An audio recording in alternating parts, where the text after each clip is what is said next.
ओम शांति। बाबा हम आत्माओं को समझ देते हैं कि कैसी भी परिस्थिति क्यों ना हो, हम आत्माओं को अपनी तैयारी जरूर करनी है, क्योंकि समझ देते हैं बाबा की फाइनल पेपर जो हमारा होना है वो अनेक प्रकार के भयानक और न चाहते हुए भी अपनी तरफ आकर्षित करने वाली परिस्थितियों के बीच में ही होंगे। सबकी तैयारी मुझे अभी ही करनी है, ये बहुत हम आत्माओं के लिए जरूरी है। इसलिए बाबा हमको ड्रिल सिखाते हैं और कहते हैं कि कुछ भी करो ना तो अपनी न्यारी अवस्था बनाकर करो, अटैचमेंट के साथ नहीं करो, क्योंकि न्यारी अवस्था जब करेंगे तो अचानक जब सब कुछ होगा तो हम न्यारे हो जाएंगे। अगर अटैचमेंट के साथ करेंगे तो फिर हमको चीज़ों के साथ अटैचमेंट रहेगी, दुख होगा, परेशानी होगी। जब मालूम ही है कि सब कुछ छूट जाना है, पहले से ही न्यारे होकर काम करेंगे तो कभी कोई चीज़ हमको अपनी तरफ खींचेगी नहीं।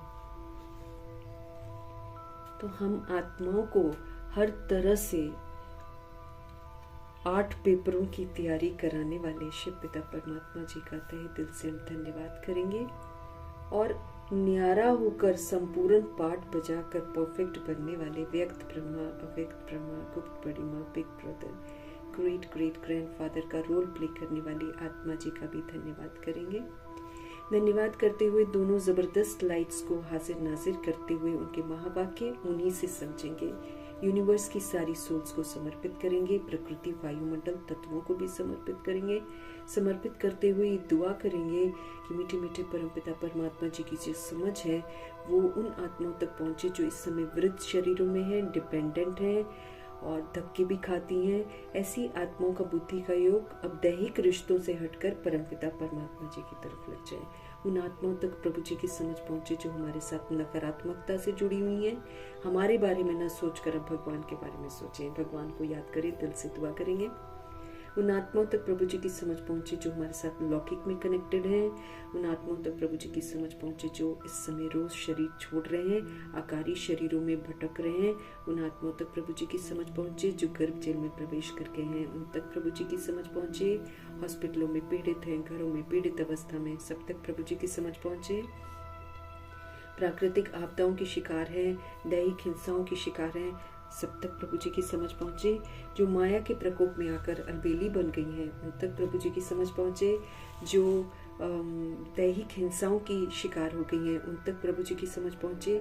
जो तंत्र मंत्र के प्रकोप में अलबेली हो गई हैं, उन तक प्रभु जी की समझ पहुंचे। जो वाम मार्ग में चली गई हैं और जो जाने वाली हैं, उन तक प्रभु जी की समझ पहुंचे। कुमार कुमारियों के शरीरों में, छोटे शरीरों में जो आत्माएं हैं, सब तक प्रभु जी की समझ पहुंचे। सबको पवित्रता आकर्षित करे, परमात्मा आकर्षित करे, दिल से दुआ करेंगे। अपनी संस्था बनाकर खुद गुमराह हैं, दूसरों को भी गुमराह कर रहे हैं, उन आत्माओं तक भी पहुंचे। भिन्न भिन्न सत्ताओं के प्रति भी प्रभु जी के महावाक्य समर्पित हैं, तो भिन्न भिन्न सत्ताओं में भी पहुंचे। और धर्म सत्ता, देह के भिन्नता से, जाति की भिन्नता, मठ पद की भिन्नता, धर्म की भिन्नता, राज्य की भिन्नता, रंग रूप की भिन्नता, इनमें जो बटी हुई जितनी भी आत्माएं हैं, सब तक प्रभु जी की समझ पहुंचे। दैहिक धंधे जो करती हैं, वैश्याएं जो हैं, गणिकाएं जो हैं और जो ऐसे धंधे करवाते हैं, सब तक प्रभु जी की समझ पहुंचे। किन्नरों तक प्रभु जी की समझ पहुंचे। भूत प्रेत आत्मा बनकर जो भटक रही हैं रूहें, उन तक प्रभु जी की समझ पहुंचे। तंत्र मंत्र रिद्धि सिद्धियां जो कर रही हैं, उन आत्माओं तक, तांत्रिकों तक प्रभु जी की समझ पहुंचे। अघोरियों तक प्रभु जी की समझ पहुंचे। और अघोरी यूं तो शिव को मानते हैं लेकिन शंकर जी को सामने रखते हैं और पता नहीं क्या क्या करते हैं, तो इन आत्माओं तक भी प्रभु जी की समझ पहुंचे। और जो आत्माएं जहाँ तक प्रभु जी की समझ पहुंची ही नहीं है, वहाँ भी भगवान की समझ पहुंचे। दिल से हम सब दुआ करेंगे और फिर अपने लिए भी दुआ करेंगे कि जो बाबा हमको समझाते हैं वो हमको अच्छी रीति समझ में आए और उसको हम अमल में भी लाएं। इन्हीं दुआओं के साथ देखेंगे आज हमारे परमपिता परमात्मा हम आत्मा को किस विधि से शिक्षित करते हैं। मीठे बाबा बोले, मीठे बच्चे, तुम्हारी ये ईश्वरीय मिशन है। तुम सबको ईश्वर का बनाकर उन्हें बेहद का वर्षा दिलाते हो। हमको ध्यान रखना है हम ईश्वरीय मिशन के हैं। हम दुनियावी मिशन की तरह नहीं है कि क्रिश्चियन बना दिया, मुस्लिम बना दिया, हिंदू बना दिया। हमको ये सब नहीं करना है। हम तो निराकार आत्माएं हैं। हम निराकार परमपिता परमात्मा की सच्ची जो मिशन है उसमें हम शामिल हुए हैं। इसमें क्या है कि हमको अज्ञानता से जगना है और हमें दूसरी सोच को भी जगाना है। ये हम आत्माओं का कर्तव्य है।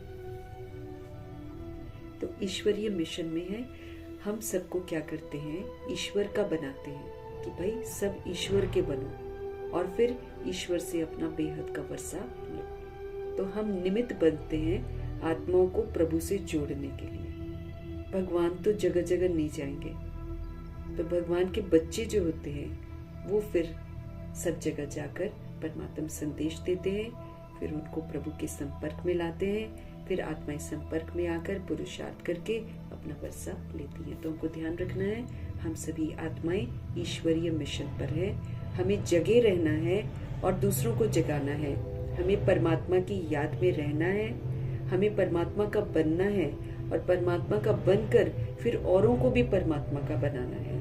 हमें याद में रहकर औरों को भी परमात्मा की याद जरूर दिलानी है। प्रश्न है आज का, प्रश्न है भगवान जी का कि कर्म इंद्रियों की चंचलता समाप्त कब होगी। हमारी कर्म इंद्रियां चंचल हैं, ये देह को देखती हैं, ये देह की सारी बातें देखती हैं, देह के बारे सोचती हैं, देह के बारे ही बोलती हैं, देह समझ कर ये कर्म करती हैं, है ना। ऐसे हमारी कर्म इंद्रियां जो है ना बड़ी चंचल सी हो गई हैं और टिक्का टिप्पणी करना, करेक्शन करना, क्वेश्चन करना, कोटेशन सुनाना, जली कटी सुना देनी और फिर खामियां देखना, ये चंचलता है। वो ऐसी है, वो वैसा है, ये जो हमारे दिमाग में आ जाती है ना कुराफाती, ये हमारी कर्म इंद्रियों की चंचलता है। कर्म इंद्रियां आत्मा को चला रही हैं। आत्मा का स्वधर्म ये नहीं है, आत्मा का स्वधर्म तो बड़ा सुंदर है, लेकिन कर्म इंद्रियों के अधीन होकर सारे पुट्ठे काम करती हैं। तो ये जो चंचलता है देह को देखने की, देह रूपी सर्प को बार बार देखने की और फिर डसवाने की और फिर उसी अनुसार अपनी टिक्का टिप्पणी करने की, इसको समाप्त करना है। बाबा कहते हैं कैसे समाप्त होगी, कब समाप्त होगी, उसकी समझ देने वाले शिव बाबा कह रहे हैं जब तुम्हारी स्थिति सिल्वर एज तक पहुंचेगी। हम रिटर्न जर्नी पर हैं। हम सतयुग, त्रेतायुग, द्वापर युग, कलयुग ऐसे क्रॉस कर रहे थे ना। अब बाबा कहते चलो वापस चलो, चलो वापस घर चलो और चलो वापस सतयुग की तरफ चलो।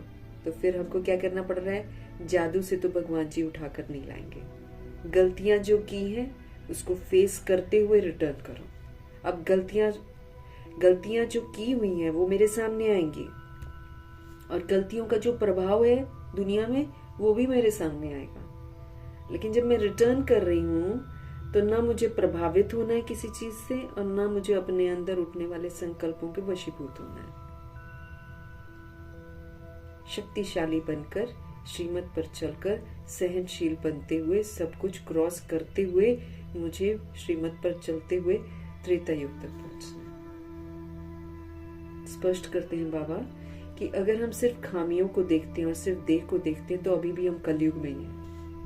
और अगर हम कभी विशेषताएं देखते हैं, कभी बुराइयां देखते हैं, तो फिर हम अभी हम द्वापर युग तक पहुंचे हैं। अब इन दोनों युगों को क्रॉस करके मेरे को त्रेता युग तक पहुंचना है। फिर त्रेता युग से पहुंचकर और उत्तम पुरुषार्थ करके मुझे गोल्डन एज तक पहुंचना है। तो बाबा कहते हैं ये कर्म इंद्रियां जो है, जब हमारी स्थिति सिल्वर एज तक पहुंच जाएगी, सतों तक पहुंच जाएगी, तो ये कर्म इंद्रियां फिर चंचलता नहीं करेंगी। ये देह को देखकर आकर्षित, देह देखेंगी नहीं, आकर्षित नहीं होगी, ऊपर उठ जाएंगी, सतो स्टेज तक पहुंच जाएंगी। तो कर्म इंद्रियों की चंचलता बंद हो जाएगी। अभी तुम्हारी रिटर्न जर्नी है, इसलिए कर्म इंद्रियों को वश में रखना है ना। हम रिटर्न कर रहे हैं, जो मैंने किया है वो इमर्ज मेरे अंदर भी होगा और जो मैंने किया है उसकी मैंने दुनिया बना रखी है, तो दुनिया वाले वैसे ही पुट्ठे काम करेंगे।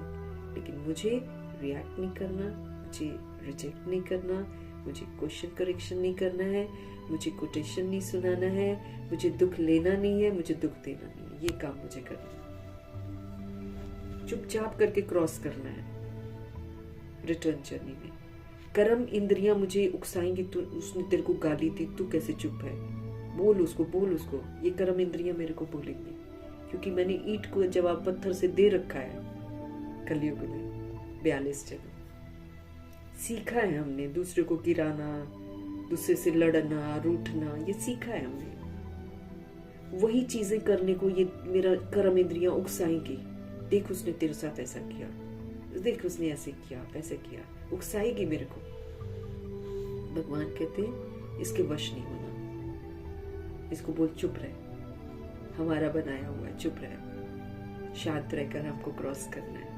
ऐसे कर्म इंद्रियों को वश में मुझे रखना है। कोई भी छिपाकर मुझे ऐसा कर्म नहीं करना है जिससे मेरी आत्मा जो है पतित हो जाए। काम विकार, क्रोध विकार, लोभ विकार, मोह विकार, अहंकार विकार, किसी के वशीभूत नहीं होना है मुझे। ये सारी वशीभूत पन जो है ये हमको पतित बनाता है। एक विकार बाकी के चारों विकारों को लेकर आता है। इसीलिए न कामनाएं रखनी है, न किसी के साथ फेमिलियरिटी में आना है, न किसी के साथ ज्यादा दोस्ती करनी है, न किसी से दुश्मनी करनी है। मतलब मुझे डिटैच रहना। कोई भी छिपा कर खाना पीना, जैसे कई लोग होते हैं, कुछ बना है यज्ञ का है, चलो जी एक्स्ट्रा वहां से खा लिया, वहां से खा, वो नहीं करना हमको। तो कोई भी छिपा कर हमको ऐसा कर्म नहीं करना है जिससे आत्मा जो है गिरे नीचे। हम काम क्रोध लोभ मोह अहंकार में जाते हैं तो हम गिरते हैं नीचे। देह अभिमान में हम आते हैं तो आत्मा गिरती है नीचे। तो अब गिरना नहीं है, हमको पतित नहीं बनना है। अविनाशी सर्जन शिव पिता परमात्मा जो हम आत्मा को परहेज बताते हैं, उस पर जरूर चलते रहना। परहेज सबसे पहले यही बताते हैं कि तुम अपने को आत्मा समझो और आत्मा को ही देखो। देह रूपी चमड़ी को मत देखो, देह रूपी सर्प को मत देखो, तुम सोल को देखो, ब्रिकुटी में देखो। ये बाबा हमको परहेज बताते हैं, तो इस परहेज पर हमको जरूर चलना है। श्रीमत के विपरीत चलकर कोई भी कर्म इंद्रियों को चलने नहीं देना है। गीत है, मुखड़ा देख ले प्राणी जरा दर्पण में। हम आत्मा को ज्ञान के दर्पण में अपनी आत्मा को देखना है कि क्या मैंने आज किया है, क्योंकि पाप क्या है, पुण्य क्या है, ये भगवान ने बता दिया। देह समझा, देह समझकर कुछ किया तो पाप किया। आत्मा समझा, आत्मा को देखा तो पुण्य किया। तो इसीलिए हमको सारे दिन में मुरली पूरा बताती है, फिर रात को पोता मेल देते समय हमको चेक करना है कि कितना हमने पाप किए हैं, कितने हमने पुण्य किए हैं। खुद को खुद ही चेक करना है। तो मुखड़ा देख ले प्राणी जरा दर्पण में, तुमने कितने पाप किए हैं और कितने पुण्य किए हैं। रात को पोता मेल में देखना है कि आसुरी संप्रदाय कितना हम बने और दैवी संप्रदाय हम कितना बने। दैवी संप्रदाय में हम आत्मा को देखेंगे, अनादि आदि विशेषताओं को यूज करेंगे। आसुरी संप्रदाय में हम देह को देखेंगे, देह को देखकर कमी कमजोरियों को बोलकर काम क्रोध लोभ मोह अहंकार जैसी हिंसाओं को यूज करेंगे। तो दोनों को देखते हुए मेरे को रात को देखना है मैंने कितने पाप किए और कितने पुण्य किए। इसका रिकॉर्ड हमको रखना है। ओम शांति। रूहानी बच्चों प्रति रूहानी पाप समझा रहे हैं, हम रूहों को समझा रहे हैं भगवान। न सिर्फ तुम बच्चों को, जो भी रूहानी बच्चे हैं ना, प्रजापिता ब्रह्मा मुख वंशावली हैं, वो जानते हैं। 16,108 करोड़ बच्चे जानते हैं कि सुप्रीम रूह हम आत्माओं के पिता, हम रूहों को समझा रहे हैं। पहले तुम शूद्र थे, अब हमको समझ मिली कि बाबा के मिलने से पहले हम शूद्र थे, हम अछूत थे, हम देह अभिमानी बनकर पाप आत्मा बन गए थे। अनटचेबल जिसे कहते हैं। सिर्फ दलित यहाँ पर शूद्र नहीं है, भगवान की नजरों में तो पूरी दुनिया इस समय शूद्र है। कोई भी जाट राजपूत नहीं है, कोई भी हाई कास्ट नहीं, सब तो पतित हैं, सब तो विकार में जाते हैं। तो कहाँ से कोई ऊंची जाति होगी? कोई भी नहीं। यहाँ तो ब्राह्मण भी ऊंचे नहीं है, ब्राह्मण भी विकारों में जाते हैं, जो दुनिया में आजकल ब्राह्मण है। तो अब हमको समझ में आ गई कि हम सब पहले शूद्र थे। बाबा से मिलने के पहले बाप ने आकर हमको अडॉप्ट किया, पवित्रता की सबसे पहले प्रतिज्ञा करवाई, फिर हमको ब्रह्मा कुमार ब्रह्मा कुमारी टाइटल दिया, हमको उन्होंने ब्राह्मण बनाया। अब ब्राह्मण बनकर मुझे श्रीमत पर ही चलना है। अगर मैं श्रीमत पर नहीं चलती हूँ तो फिर मैं शूद्र हो जाती हूँ। बाबा ने हमको वर्णों का भी हिसाब समझाया है। वर्णों का जिक्र है शास्त्रों में, लेकिन समझ किसी को नहीं है। भगवान ने आकर समझाया कि आत्मा जो होती है वो पहले बहुत अच्छी होती है, वो देवता वर्ण में आती है सबसे पहले, फिर पुनर्जन्म लेते लेते 8 जन्म लेकर वो त्रेता युग में आ जाती है, तो वो क्षत्रिय वर्ण में आ जाती है। फिर 20 जन्म जब पूरे हो जाते हैं, यहाँ 12 जन्म लेती है, फिर वो द्वापर युग में आ जाती है, वहां पर वो वैश्य बन जाती है। वैश्य कौन होते हैं? जो व्यापारी बुद्धि होते हैं। दाता तो देवता तो देने वाले होते हैं, है ना। चलो ये जो होते हैं ना, ये त्रेता युग वाले, ये देवता वाले नहीं होते हैं। मतलब जैसे देवता तो सबको सिर्फ देगा ही देगा, ये थोड़े फाइटर्स हो जाते हैं। ये लेते किसी से नहीं है त्रेता युग वाले, लेकिन देते भी तो नहीं है, इसलिए हाथ इनके नीचे हो जाते हैं। स्वास्तिक को देखो, पहले देने वाला है, फिर नीचे हो जाता है, उसका लाइन जो है नीचे हो जाती है, मतलब देते नहीं है, लेते भी नहीं है। इधर जो हम वैश्य वर्ण में आते हैं तो हम देते भी हैं और फिर हम पहले लेते हैं, फिर दो और लो, व्यापारी बुद्धि हो जाते हैं, तो हम क्या बन जाते हैं? वैश्य वर्ण बन जाते हैं। तो आत्मा फिर वैश्य वर्ण से गुजरती है, 21 बार बॉडी लेती है, 21 बार बॉडी छोड़ती है वैश्य वर्ण में। तो जब ये देने लेने वाला एटीट्यूड हो जाता है ना कि कोई दे तो फिर मैं दूं उसको, ये फिर बहुत ज्यादा जब बढ़ जाता है तो 42 जन्म फिर हम शूद्र बन जाते हैं। उसमें तो सबसे मेरे को दे दो, यहाँ से भी मुझे मिल जाए, वहां से भी मिल जाए, वहां से भी मिल जाए, सिर्फ मुझे मिले, तो हम बिल्कुल शूद्र अछूत बन जाते हैं। उसके लिए फिर अंतिम जन्म में देखो कि कोई अगर चलता फिरता व्यक्ति किसी को नजर आ जाता है तो कोई सोचता है ये चल फिर क्यों रहा है, तो उसको जादू करवा देते हैं कि चले फिरे नहीं, ये कैसे चल रहा है, मैं कैसे नहीं चल रही हूँ। ऐसा करके फिर लेने वाली सोल बन जाती है, अछूत बन जाती है, शूद्र बन जाती है। तो पहले बाबा कहते फिर कैसे वर्णों में हम आते हैं, देवता वर्ण, फिर क्षत्रिय वर्ण, फिर वैश्य वर्ण, फिर शूद्र वर्ण।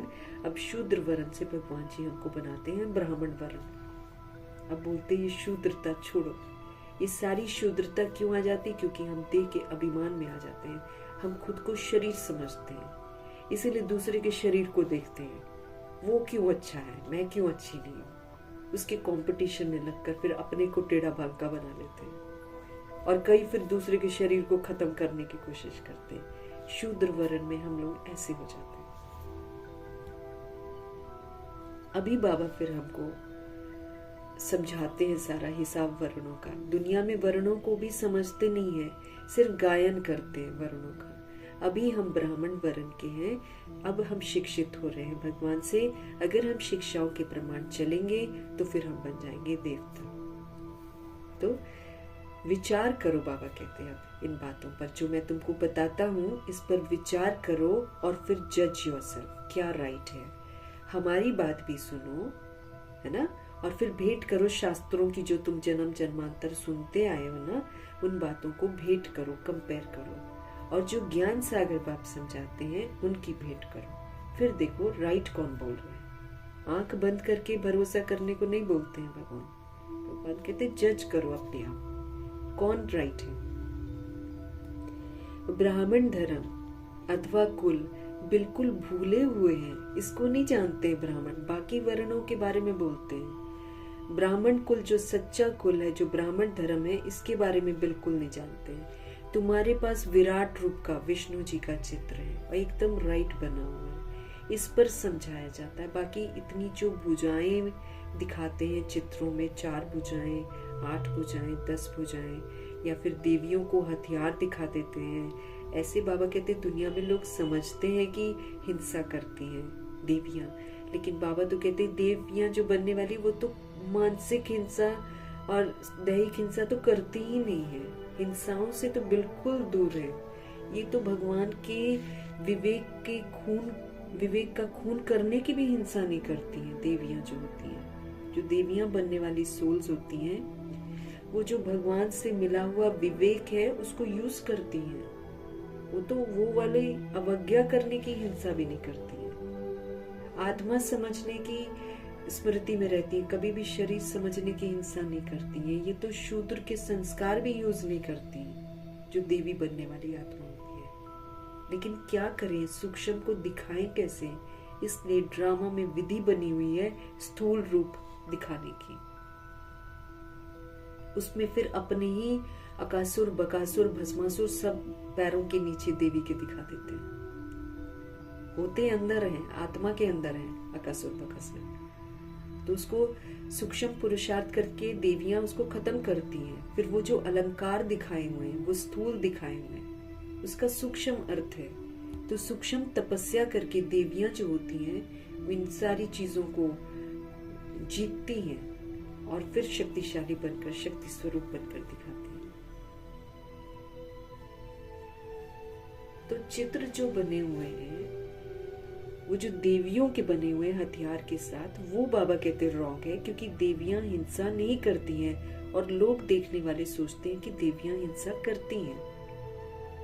कृष्ण के हाथ में स्वदर्शन चक्र दिखाते हैं तो वो कहते कि ये चक्र जब हिलता है तो गला काट के ही आता है, तो हिंसात्मक दिखाते हैं। लेकिन बाबा आकर फिर इसका आध्यात्मिक अर्थ बताते हैं। बाबा कहते हैं ये चित्र जो है, ये भक्ति मार्ग के चित्र हैं। इन आंखों से सब देखते हैं परंतु समझते कुछ भी नहीं है। कोई के भी ऑक्यूपेशन का पता नहीं है कि देवियां करती क्या है, लक्ष्मी नारायण जी करते क्या है।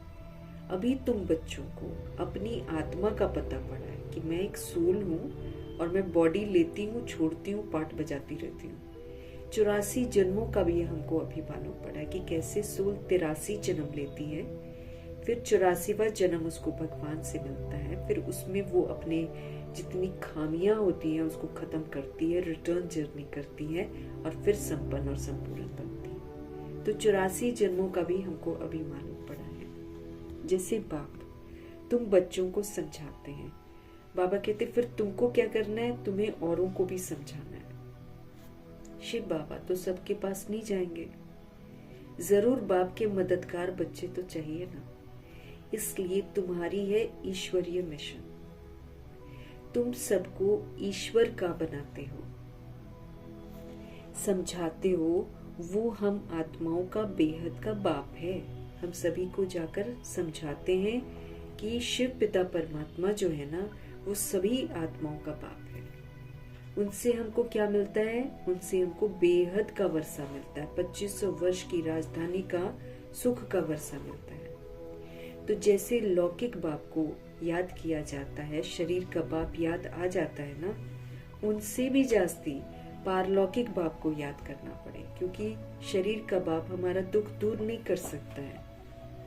क्योंकि आत्मा का दुख पारलौकिक बाप परमपिता परमात्मा ही समझते हैं और वही दुख दूर कर सकते हैं। तो फिर याद किसको करना है? हमको पारलौकिक बाप को याद करना है। लौकिक बाप तो अल्पकाल के लिए मेरे को सुख देता है, लेकिन ये जो बेहद का बाप है, सभी आत्माओं का जो बाप है, ये बेहद का सुख देते हैं। ये थोड़ा बहुत सुख नहीं देते हैं और अविनाशी सुख देते हैं, जिसका फिर कोई विनाश नहीं कर सकता है। रावण भी वहां प्रवेश नहीं कर सकता। ये अभी आत्माओं को ज्ञान मिलता है। अभी तुम जानते हो 3 बाप होते हैं, एक शरीर का बाप लौकिक, एक आत्मा का बाप पारलौकिक, ये कभी भी नहीं बदलता। शरीर का बाप तो हर जन्म में बदल जाता है, आत्मा का बाप कभी नहीं बदलता है। और एक होता है अलौकिक बाप, प्रजापिता ब्रह्मा, जो सिर्फ संगम पर होते हैं। ये फिर कभी नहीं हमारे अलौकिक पिता बनते हैं, ये अभी बनते हैं। इनके माध्यम से हम शिव पिता परमात्मा से सत्य ज्ञान सुनते हैं। तो तीनों बापों का समझ जो है बुद्धि में रखते हुए, ये समझ हमें दूसरों के साथ शेयर भी करनी है। बेहद का बाप अलौकिक बाप द्वारा तुमको समझा रहे हैं। बेहद का बाप जो है ना शिव बाबा, वो प्रजापिता ब्रह्मा के थ्रू फिर हमको समझाते हैं। इस बाप को कोई भी जानते नहीं है। ब्रह्मा की बायोग्राफी का किसी को कुछ पता नहीं है कि ब्रह्मा कैसे बनते हैं, ब्रह्मा को कैसे बाबा यूज करते हैं, कैसे पुरानी दुनिया में विस्मृत हुई आत्मा जो पूरा 5000 वर्ष का पाठ बजाती है उसको अडॉप्ट करते हैं, फिर उसके थ्रू हमको सत्य बता, किसी को नहीं मालूम। उनका ऑक्यूपेशन क्या है वो तो जानना चाहिए ना।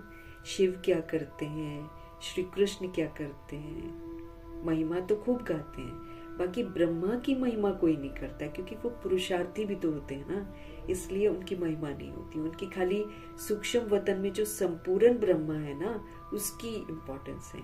धरती वाले ब्रह्मा तो पुरुषार्थी होते हैं, वो तो पाप आत्मा से पुण्य आत्मा बनते हैं, इसीलिए उनकी महिमा नहीं होती है। निराकार बाप को जरूर मुख तो चाहिए ना, कैसे बात करेंगे हमारे साथ। वो अपने लिए तो बॉडी लेकर पुनर्जन्म में नहीं आते हैं, तो इसलिए वो आधार लेते हैं। तो निराकार बाप को जरूर मुख तो चाहिए, जिससे अमृत दे। कौन सा अमृत? ज्ञान रूपी अमृत देते हैं। भक्ति मार्ग में बाप को कभी यथार्थ रीति याद कोई कर ही नहीं सकता है, क्योंकि कोई भी उनको जानता ही नहीं है। उसको भी भगवान, उसको भी भगवान, उसको भी भगवान। भगवान को तो कोई जानता ही नहीं है, सब नास्तिक हैं, इसीलिए यथार्थ रीति कोई याद नहीं कर पाता है, इसीलिए किसी के दुख दूर होते ही नहीं है। क्योंकि दुखों का कारण तो शिव पिता परमात्मा ही बताते हैं, फिर उसका निवारण करना भी बताते हैं। जब तक दुख का कारण नहीं हम जानते हैं, जब तक उसका निवारण नहीं करते हैं, दुख हमारे खत्म ही नहीं होते। अभी तुम जानते हो, अभी तुम समझते हो, शिव बाबा का रथ प्रजापिता ब्रह्मा है। रथ को भी श्रृंगार करते हैं, लेकिन वहां पर क्या समझते हैं? मोहम्मद जी भगवान है, और घोड़े मना उसको, घोड़ा जो है ना, उसको रथ समझ लेते हैं, उसको सजाते हैं। तुम बच्चे कितना अच्छी रीति मनुष्यों को समझाते हैं, क्योंकि अच्छी रीति भगवान हमको समझाते हैं, फिर हम दूसरी सोल्स को समझाते हैं। तुम सभी की बड़ाई करते हो, बोलते हो कि तुम ये देवता थे, फिर 84 जन्म भोग कर तमो प्रधान बने। हम फिर सबके साथ शेयर करते हैं ना, तो फिर बड़ाई करते हैं। क्या बोलते हैं? जो बाबा हमको बोलते हैं ना, वही फिर हम दूसरों को बोलते हैं कि तुम ये देवता थे, लेकिन फिर 84 जन्म भोग कर तुम तमो प्रधान बन गए हो।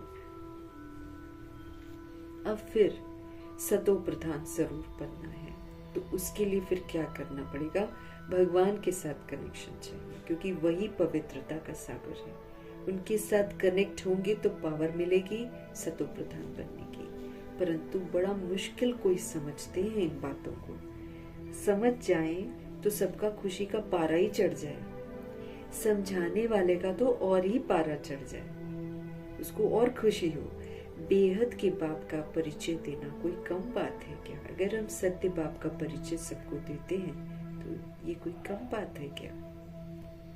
समझा नहीं सकते, कहते हैं ये कैसे हो सकता है। बेहद के बाप की जीवन कहानी सुनाते हैं। अब शिव बाबा कहते हैं, बच्चे पावन बनो। तुम पुकारते थे ना कि हे पतित पावन आओ। गीता में भी मन मना भव अक्षर है कि मन को अब प्रभु में लगाओ, लेकिन समझानी किसी के पास नहीं है कि भाई प्रभु में मन लगाओ। तो प्रभु कौन है, पतित पावन कौन है, कोई नहीं जानता। बाप आत्मा का ज्ञान भी कितना क्लियर करके हमको समझाते हैं कि हम सोल्स कैसे बॉडी लेते हैं, कैसे इस दुनिया में आते हैं, कैसे हम पाठ बजाते हैं, कैसे विस्मृत होते हैं, फिर कैसे भगवान हमको जागृत करते हैं, फिर हम कैसे पवित्र बनते हैं, फिर हम वापस। भगवान कितना क्लियरली हमको सारा कुछ समझाते हैं। कोई शास्त्र में ये बातें नहीं है जो बाबा हमको समझाते हैं। बल कह देते हैं कि आत्मा बिंदी है, ये भी कह देते हैं ब्रिकुटी के बीच में स्टार है, लेकिन यथार्थ रीति किसी की बुद्धि में है ही नहीं। वो भी तो फिर जानना पड़े। खाली बोलते हैं, जानते नहीं है कि हाँ मैं ही तो सोल हूँ। और भगवान आकर हमको सोल का पाठ एकदम अच्छी रीति पक्का कराते हैं। कलयुग में है सब अनराइटियस, क्योंकि सब देश समझकर पाठ बजाते हैं, इसीलिए सब के सब गलत पाठ बजाते हैं। इसीलिए सारे के सारे अनैतिक हैं। अनराइटियस मीन्स अनैतिक, है ना। नैतिकता नहीं है, दिव्यता नहीं है, सत्यता नहीं है, सब झूठ है। कलयुग में सब झूठ ही झूठ है और सतयुग में सब राइटियस है। वहां पर झूठ का नाम निशान। अब वो जो राइटियस है वो अभी हम सीखते हैं। अभी हमको संगम युग में राइटियस बनकर इसका सबूत देना है। भक्ति मार्ग में मनुष्य समझते हैं कि ये सब ईश्वर से मिलने के रास्ते हैं। चाहे इसको मान लो चाहे उसको मान लो, सब रास्ते भगवान को पाने के। लेकिन कहाँ कोई भगवान से मिलता है, सब भटकते ही रहते हैं। इसलिए बाबा कहते तुम पहले फॉर्म भराते हो कि आप यहाँ पर क्यों आए हो। इससे भी तुमको बेहद के बाप का परिचय देना है। पूछते हो ना, आत्मा का बाप कौन है? सर्वव्यापी कहने से तो कोई अर्थ ही नहीं निकलता। अगर हम कहें कि भगवान कण कण में है, तब तो हम उनको सर्वव्यापी कह देते हैं, तो उससे तो कोई मीनिंग नहीं निकलता। सबका बाप कौन है, ये मेन बात है। यही लोग नहीं जानते हैं, इसीलिए दुखी हैं, परेशान हैं। अपने अपने घर में भी तुम समझा सकते हो। एक दो मुख्य चित्र सीढ़ी का तो जरूर रखो, त्रिमूर्ति का जरूर रखो, कल्प वृक्ष का जरूर रखो, ये बहुत जरूरी है। झाड़ से सब धर्म वाले समझ सकते हैं कि हमारा धर्म कब शुरू हुआ।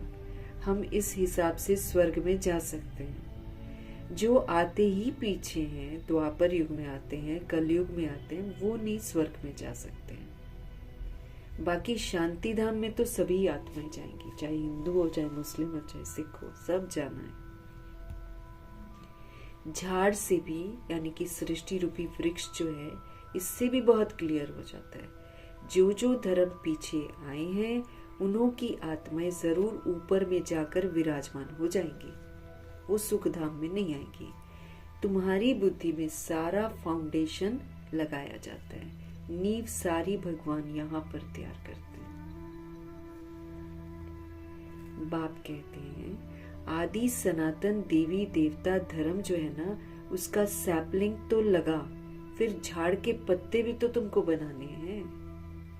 अब ये जो समझ हम देते हैं बाबा की, इधर उधर शेयर जब हम करते हैं तो हम क्या करते हैं, हम आदि सनातन देवी देवता धर्म की सैपलिंग लगाते हैं।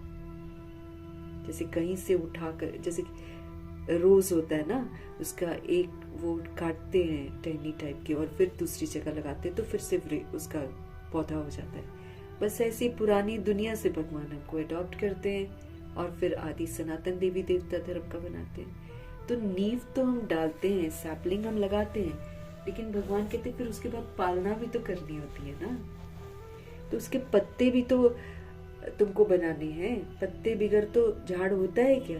इसलिए बाबा हमसे पुरुषार्थ कराते रहते हैं कि सबको प्रभु का बनाओ, सबको आप समान बनाओ। आप पढ़ते हो ना, दूसरों को भी पढ़ने का इंटरेस्ट दिलवाओ। और धर्म वालों को पत्ते नहीं बनाने पड़ते, हमको बनाने पड़ते हैं, क्योंकि हम सैपलिंग लगाते हैं। और जो आती हैं वो तो बाबा कहते हैं जैसे क्राइस्ट आया तो क्राइस्ट के पीछे पीछे क्रिश्चियंस लोग आ जाएंगे, मोहम्मद के पीछे पीछे मुस्लिम आ जाएंगे, और इब्राहिम के पीछे पीछे इस्लाम वाले आ जाएंगे। उनको नहीं बनाना पड़ता, यहाँ पर हमको करना पड़ता है।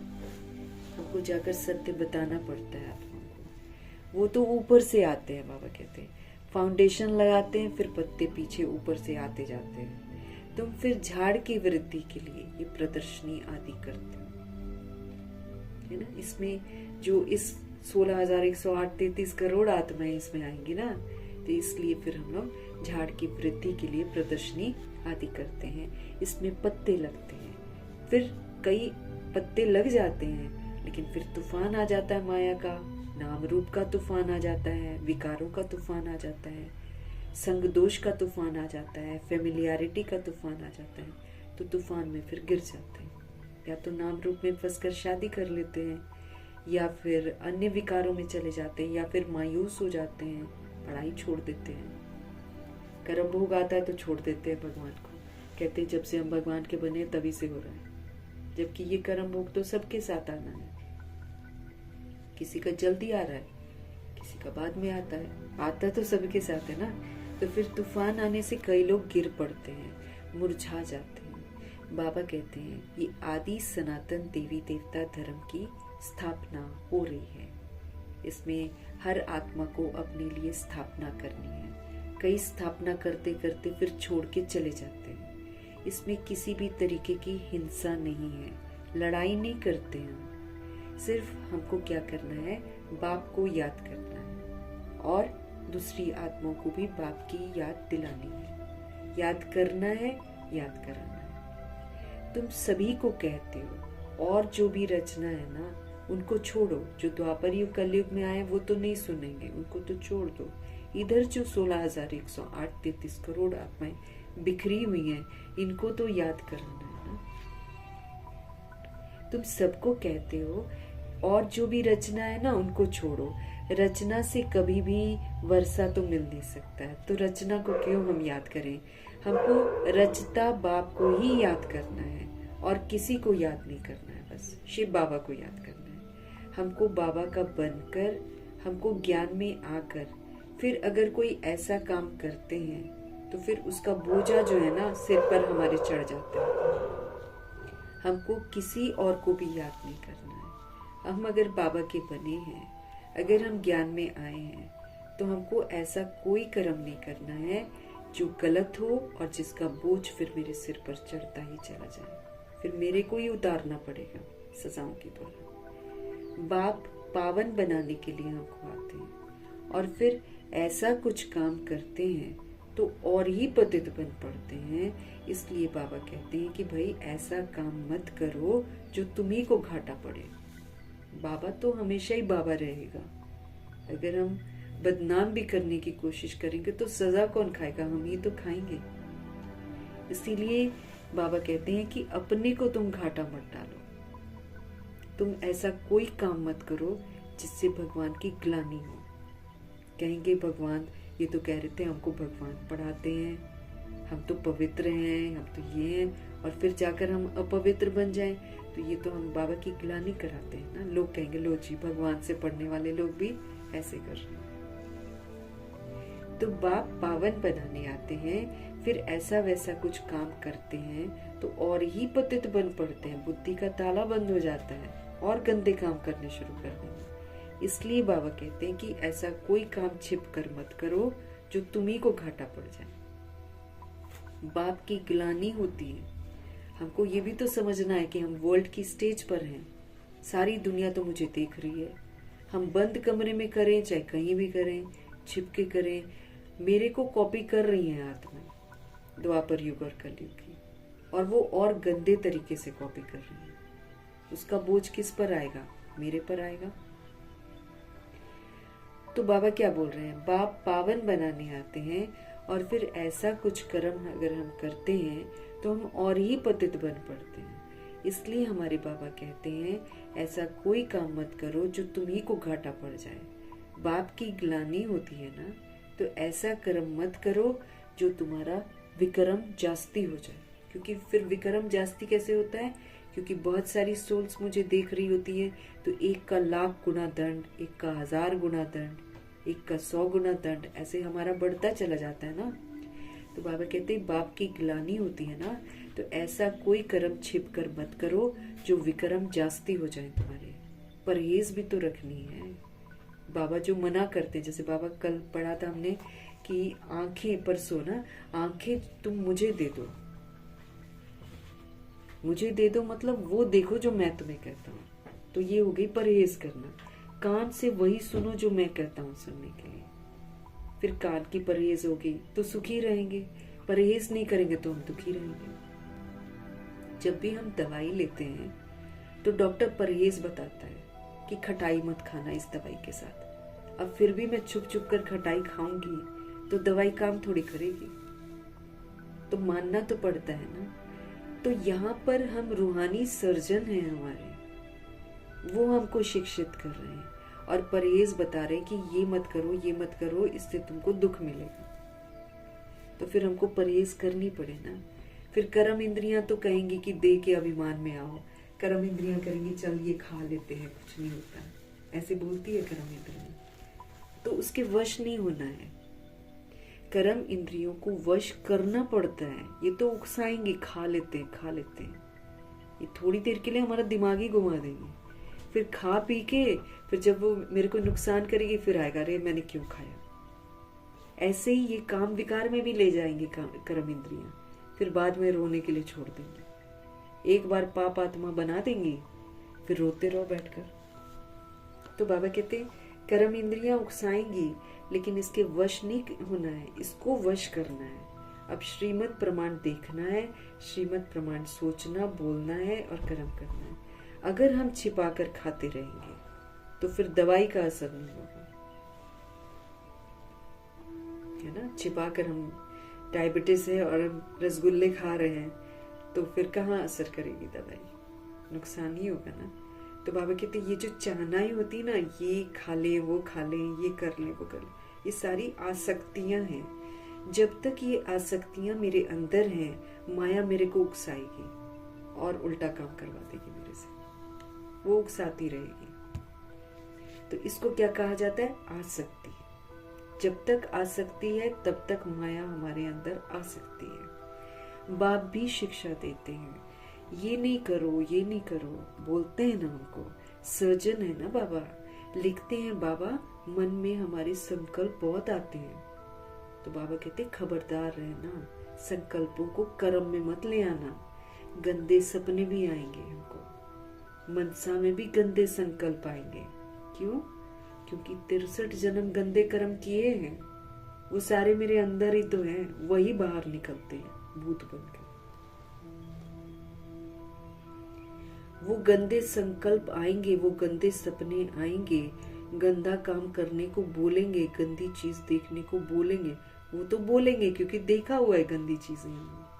और अगर हमने संगम युग में देखा होगा मुरली पढ़ने के बाद, तो वो तो ज्यादा तंग करेगी मेरे को चीज, ज्यादा बार बार मेरा ध्यान उधर ही खिंचवाएगी, सत्य की राह में मुझे चलने ही नहीं देगी। लेकिन बाबा कहते खबरदार रहना, कहीं इसके वशीभूत होकर कर्म मत करना। अगर ये कहती है कि ये देख, तो बोल नहीं, ये आंखें अब भगवान की हैं, अब मुझे ये चीजें नहीं देखनी है। मालिक हूं मैं, राजा हूं मैं, स्वराज्य अधिकारी बनना है कि कर्म इंद्रियां मुझे गुलाम बनाते रहे और हम गुलाम होते जाएं। तो बाबा स्पष्ट कर रहे हैं, गंदे सपने भी आएंगे, मनसा में गंदे संकल्प भी आएंगे और बहुत आएंगे। डरना नहीं है इनसे, बस इनको यूज नहीं करना है हमको। ये जो बोलते हैं ना, वो करना ही नहीं है। तब मैं राजा आत्मा हूं, तब मैं यहाँ संगम पर राजा हूं और भविष्य में नारायण जी के घराने में जाऊंगी। लेकिन जहां कर्म इंद्रियों के हम अधीन हो रहे हैं, वहां फिर हम प्रजा बन रहे हैं, फिर प्रजा बनेंगे, फिर राजा ही घराने में नहीं जा सकते। इसलिए बाबा कहते खबरदार रहना, डरना नहीं है। सतयुग त्रेता युग में गंदी बातें नहीं होती हैं। तुम जितना आगे नजदीक होते जाएंगे ना, सिल्वर एज तक पहुंचेंगे, तब तुम्हारी कर्म इंद्रियां चंचलता करनी बंद कर देंगी। जब तक हम कलयुग क्रॉस कर रहे हैं रिटर्न जर्नी में, जब तक हम द्वापर क्रॉस कर रहे हैं रिटर्न जर्नी में, तब तक खतरा ही खतरा है।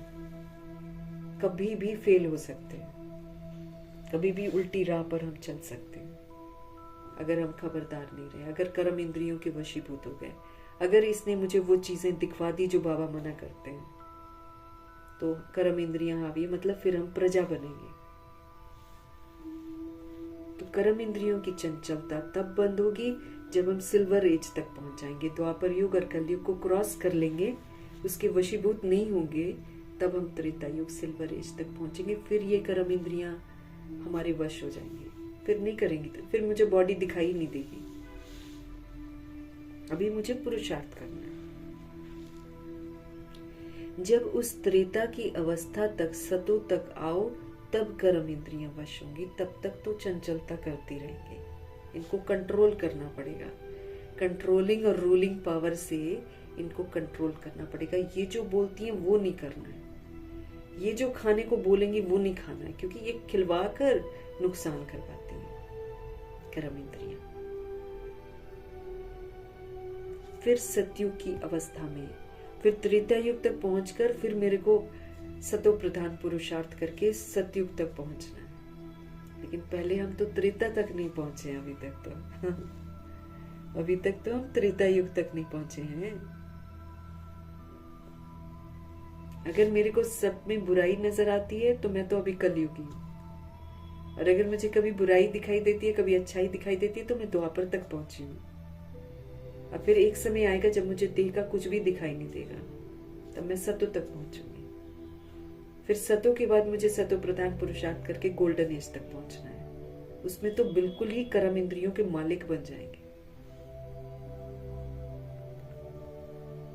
ऐसे हमको रिटर्न जर्नी करनी है।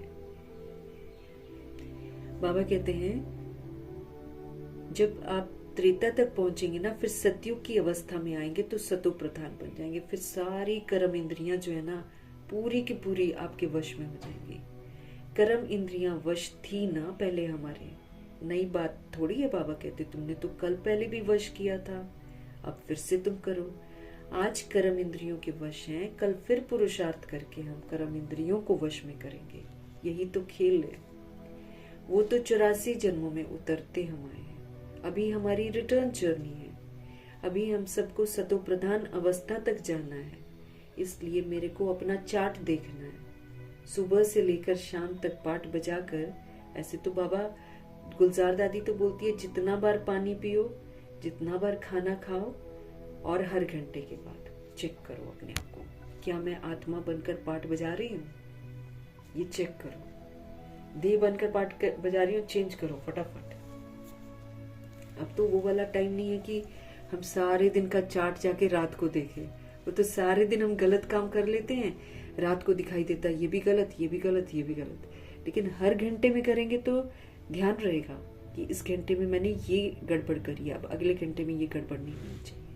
ऐसे करेंगे तो कुलसार दादी कहती है कि तब हम गलतियों से मुक्त होंगे। जैसे उन्होंने पुरुषार्थ किया वैसे हम लोग को सिखाते हैं। अपना चार्ट देखना है, हमने कितने पाप कितने पुण्य किए। भगवान की श्रीमत पर चले हैं तो पुण्य किया है, भगवान की श्रीमत पर नहीं चले हैं तो पाप किए हैं। देह समझा है तो पाप किए हैं, आत्मा समझा है तो पुण्य किए हैं। बाप को याद करते करते आयरन एज से सिल्वर एज तक पहुंच जाएंगे तो कर्म इंद्रियां हमारे वश हो जाएंगी। बाबा को याद करते करते क्रॉस करना है। फिर तुमको महसूस होगा कि अभी कोई तूफान नहीं आते, वो भी अवस्था आएगी। फिर उसके बाद गोल्डन एज में चले जाएंगे। मेहनत करनी है पावन बनने से। खुशी का जितना हम प्योर बनेंगे ना, उतना हम खुश रहना शुरू हो जाएंगे। जब तक हम प्योर नहीं है तब तक चेहरे पर खुशी आएगी नहीं, जबरदस्ती मुस्कुरा ही नहीं सकते। प्योर बनते जाओ, खुशी बढ़ती जाएगी। जो भी आते हैं उनको समझाना है कि कैसे तुमने 84 जन्म लिए। जिसने 84 जन्म लिए हैं ना, वही समझेगा। कहेंगे अब बाप को याद करके मालिक बनना है मुझे, अब बाप को याद करके मालिक बनना है। 84 जन्म नहीं समझते हो तो शायद राजाई के मालिक नहीं बने होंगे। हम तो हिम्मत दिलाते हैं, हम तो अच्छी बातें सुनाते हैं, तुम फिर नीचे गिर पड़ते हो।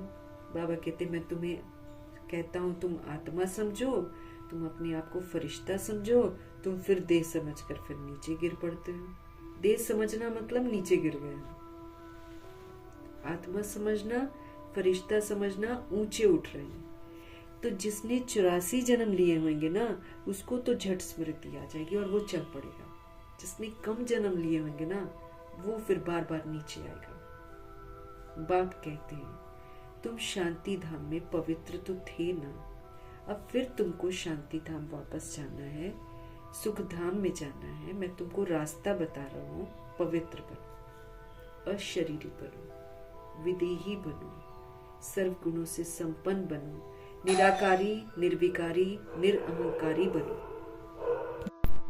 तो बाबा कह रहे हैं 84 जन्म नहीं समझते हो तो शायद राजाई के मालिक नहीं बने हो। अब बाबा कहते हैं हम तो हिम्मत दिलाते हैं भाई, हम तो अच्छी बातें ही सुनाते हैं, अब तुम नीचे गिर पड़ते हो। तो जिसने 84 जन्म लिए होंगे उनको तो फटाफट समझ में आ गया, जैसे मम्मा पापा को फटाफट समझ में आ गया। कम जन्म लेते हैं तो कम समझते हैं। बाप कहते हैं तुम शांति धाम में पवित्र थे ना, अब फिर तुमको शांति धाम सुख धाम में जाने का रास्ता बताते हैं, और कोई भी रास्ता तुमको बता नहीं सकता। शांति धाम में भी पावन आत्माएं ही जा सकेंगी। जब तक हम पवित्र बने नहीं हैं हम उड़ नहीं पाएंगे, यहीं पर रह जाएंगे, मार खाएंगे, विनाश का सेक लगेगा हमको। तो जितना बाबा कहते हैं खाद निकलती जाएगी ना, हमारे अंदर जो मिलावट है, रजोगुणी और तमोगुणी मिलावट हो गई है, हमारे खाद पड़ गई है, बाबा कहते जितना ये निकलती जाएगी उतना हम उच्च मर्तबा पाएंगे, क्योंकि फिर हम अच्छा पुरुषार्थ करेंगे। तो जो जितना पुरुषार्थ करे उसी विधि से सब कुछ मिलता है। हर एक के पुरुषार्थ को तो तुम देख ही रहे हो। बाबा भी बहुत अच्छी मदद करते हैं। ये तो जैसे कि पुराना बच्चा है, हर एक की नब्ज को समझते हो ना। ब्रह्मा जी भी पुराना ही बच्चा है ना, सियाने जो होंगे ना वो झट समझ जाएंगे। मम्मा झट समझ गई थी पहली मुलाकात में। बेहद का बाप है, उनसे जरूर स्वर्ग का वर्षा मिलना चाहिए। हमको पहले मिला भी था, अब नहीं है, लेकिन हमको फिर मिल रहा है। एम ऑब्जेक्ट सामने खड़ी है लक्ष्मी नारायण। बाप ने जब स्वर्ग की स्थापना की थी तो बाबा कहते तुम स्वर्ग के मालिक थे, फिर 84 जन्म लेकर तुम नीचे उतरते आए। भगवान स्मृति दिलाते हैं, जिसने लिए होंगे ना उसको ये बातें समझ में आनी शुरू हो जाएंगी और वो फटाफट पुरुषार्थ करना शुरू कर देगा। कम जन्म होंगे तो कम समझेंगे। अभी है ये तुम्हारा अंतिम जन्म, हिस्ट्री रिपीट तो जरूर करेगी ना। तुम सारा 84 का हिसाब बताते हो, जितना समझेंगे ना उतना पत्ते बनते जाएंगे। तुम भी बहुतों को आप समान बनाते हो। तुम कहेंगे हम आए हैं किस लिए, सारे विश्व को माया की जंजीरों से छुड़ाने के लिए आए। तुम कहेंगे हम आए हैं सारे विश्व को माया की जंजीरों से छुड़ाने के लिए। जैसे कहीं प्रोग्राम करते हैं ना तो यही बोलेंगे। बाप कहते हैं मैं सभी को रावण से छुड़ाने के लिए आता हूँ। तुम बच्चे भी समझते हो कि बाप ज्ञान का सागर है। तुम भी ज्ञान प्राप्त कर मास्टर ज्ञान सागर बनते हो ना। तुम भी ज्ञान प्राप्त करते हो और क्या बन जाते हो, मास्टर ज्ञान सागर बनते हो। ज्ञान अलग है, भक्ति अलग है। तुम जानते हो भारत जो है इसका प्राचीन राजयोग कौन सिखाता है, बाप ही सिखलाते हैं। कोई मनुष्य सिखला ही नहीं सकता है। परंतु ये वाली जो बात है ना कि भगवान राजयोग सिखाते हैं, भगवान ज्ञान के सागर हैं और हम सब ज्ञान को यूज करके फिर ज्ञान को समझ से प्रयोग में लाकर हम मास्टर ज्ञान का सागर बनते हैं। ये किसी को बताने से समझते नहीं है। तुम जानते हो भारत का प्राचीन राजयोग बाप ही सिखलाते हैं, कोई मनुष्य सिखला नहीं सकता। लेकिन बाबा कहते हैं ये बात भी ना सबको कैसे बताएं। यहाँ तो असुरों के विघ्न भी बहुत पड़ते हैं। अब जो कलयुगी आत्माएं हैं वो तो फिर विघ्न डालती हैं। आगे तो हम समझते थे शायद कोई किचड़ा डालते हैं, विघ्न डालते हैं ना, तो पहले समझते थे कि असुर जो विघ्न डालते हैं मतलब कोई किचड़ा डालते हैं। अब हम समझते हैं कि ये विघ्न कैसे डालते हैं, वरना हम चलेंगे राइट रास्ते पर, ये चलेंगे उल्टे रास्ते पर। इस तरह से विघ्न डालते हैं, हमको डिस्टर्ब करते हैं। तो डिस्टर्ब करना मतलब विघ्न डालना, अब हम समझते हैं। और बाबा कैसे कहते पार करो, शांत स्थिर रहकर पार कर जाओ तो विघ्न दूर हो जाएंगे। जितना हम उससे टकराएंगे उतना वो और विघ्न डालेगा। विघ्न वो गुस्से में डाल रहे हैं, हिसाब किताब है, हमने बनाया है इसलिए डाल रहा है। तो अब मेरी गलती है तो मेरे को क्या करना पड़ेगा, शांत रहना पड़ेगा, चुप रहना पड़ेगा, पार करना पड़ेगा। मेरी गलती है ना। तो बाबा कहते इस विधि से विघ्न को पार करो। क्वेश्चन करेक्शन करके विघ्न को पार मत करो। अभी समझते हो ये विघ्न कैसे डालते हैं, नथिंग न्यू। कल पहले भी ये हुआ था। तुम्हारी बुद्धि में ये सारा चक्र जो है ना फिरता रहता है। बाबा हमको सृष्टि के आदि मध्य अंत का राज जो है ना, सीक्रेट जो है, वो समझाते हैं कि कैसे हम सोल्स सृष्टि रूपी ड्रामा में आकर बॉडी लेते हैं। पहले हमको सतोगुणी सतयुगी बॉडी मिलती है, कंचन काया। फिर हम उसको 8 बार बदलते हैं तो उसकी शक्ति घटती है। हमेशा वो शुरू वाला शरीर नहीं रहता है।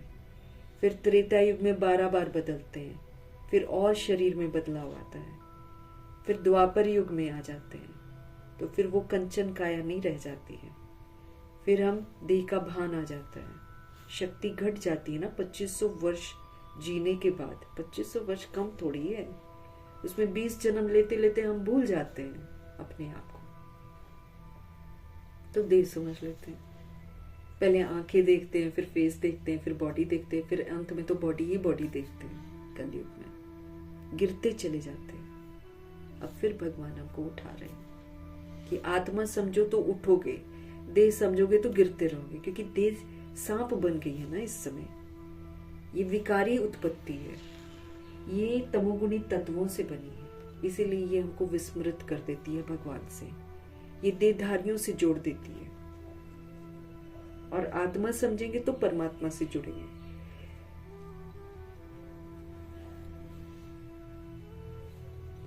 तो आदि मध्य अंत का राज बाबा हमको समझाते हैं। फिर बाबा हमको समझ देते हैं, प्रकाश देते हैं, प्रकाश देते हैं। और फिर हमको जो है ना, हमारा टाइटल, फिर नए नए टाइटल देते हैं ना, जैसी हमारी अवस्था होती है वैसे फिर हमको वो टाइटल देते हैं। और टाइटल देकर फिर समझ देकर बोलते हैं कि अब ऐसा बनो, प्रकाश स्वरूप बनो और दूसरों को भी प्रकाश मिलाओ। तो जितना जितना हम जागृत होते जाते हैं उतना उतना फिर हम दूसरी सोल्स को जगाते हैं। और हमेशा हम जगे रहते हैं, अर्थात हमको मालूम रहता है कि हमको अब शांति धाम, मुक्ति धाम जाना है, फिर हमको जीवन मुक्ति धाम में आना है। तो आंखों में जो है ना, ये दुख धाम नहीं है, ये बंधन वाला धाम नहीं है। अब हमारी आंखों में मुक्ति धाम और जीवन मुक्ति धाम है। अर्थात इसको स्मृति में रखते हुए हमारा पुरुषार्थ कैसा होता है, हमको मुक्त होना है, हमको निराकारी मनसा बनानी है, निरअहंकारी वाचा बनाकर और निर्विकारी कर्मणा कर कर ये जितने भी मैंने बंधन बनाए हुए हैं, इन बंधनों से बाहर निकलना है। इसी विधि से बाहर निकल सकते हैं। निराकारी मनसा से मैं सबको निराकार आत्मा के रूप में देखूंगी। निरअहंकारी वाचा से जब भी बात करूंगी तो अहंकार नहीं करूंगी। और फिर कर्मणा जो है ना, वो कर्मणा भी जो है वो हमारे सुखदायी हो जाएंगे। तो जब हम सबको सुख देंगे तो अपने आप बंधनों से मुक्त हो जाएंगे। इस तरीके से मेरे को मुक्त होना है। मुक्त होकर सतोगुणी व्यवहार करके मुझे वापस घर जाने के लिए लायक बनना है। इसी विधि से हम निराकारी बनेंगे। और फिर जो जीवन मुक्ति धाम में आना है, तो फिर जीवन मुक्ति धाम में आने के लिए मुझे 16 कला संपूर्ण बनना है। जितने दाग लग रखे हैं देख के वो सारे मिटाने हैं। सारे गुणों को यूज करके सारे गुणों से संपन्न बनना है। विकारों को नहीं यूज करके संपूर्ण निर्विकारी बनना है। ईश्वरीय मर्यादाओं पर चलकर पुरुषोत्तम बनकर मर्यादा पुरुषोत्तम का टाइटल लेना है। और हर तरह की हिंसा को समाप्त करके मुझे संपूर्ण अहिंसक बनना है। तब जाकर जीवन मुक्ति धाम में जाएंगे। तो हमारा सारा ध्यान तो इसी में होना चाहिए ना, कि दुख धाम जो खत्म होने वाला उसमें होना चाहिए, वो तो खत्म हो जाए। इधर जिधर को जाना है उधर की तैयारी करनी है। तो जब हमारी आंखों में मुक्ति धाम, जीवन मुक्ति धाम होगा, तभी तो हम दूसरों को राह दिखा पाएंगे। हम खुद ही नहीं चलेंगे तो हम दूसरों को राह तो दिखा ही नहीं सकते। तो ऐसे बाबा हमको फिर शांति धाम, सुख धाम में जाने की विधियां बताकर फिर हमको बोलते हैं हमेशा इसी स्मृति में रहो और शांति धाम की तरफ चलो और सुख धाम की तरफ चलो, साथ साथ चलो। दोनों का पुरुषार्थ करो। एक तरफ निराकारी भी बनते जाओ और एक तरफ सारे गुणों से संपन्न बनकर क्वालिफाई भी करते जाओ। सतोगुणी भी बनते जाओ, सतयुगी भी बनते जाओ। सारा ध्यान इसमें लगाओ।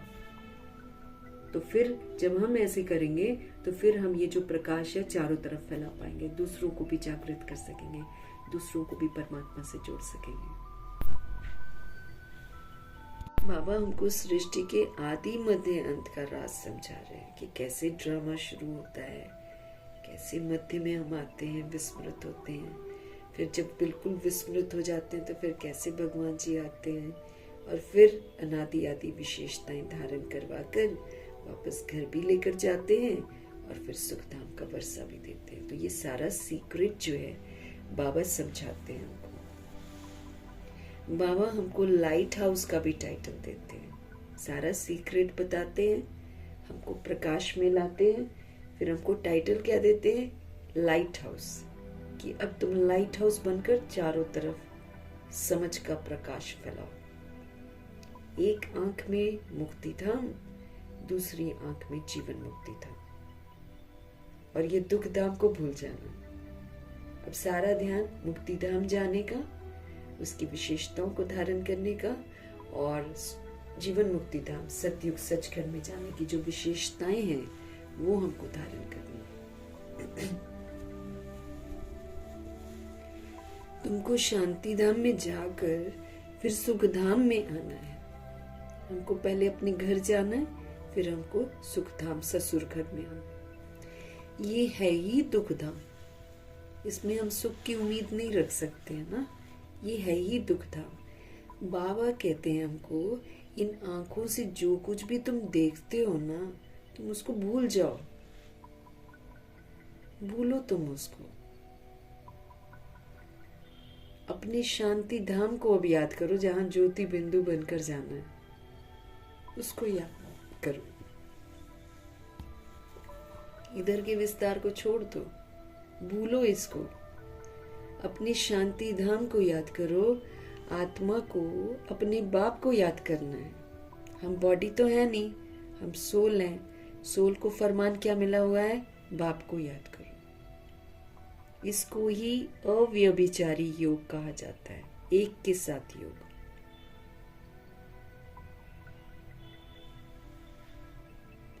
ज्ञान भी एक से ही हमको सुनना है, शिव बाबा से ही हमको सुनना है, और कोई संत महात्माओं से नहीं सुनना हमको।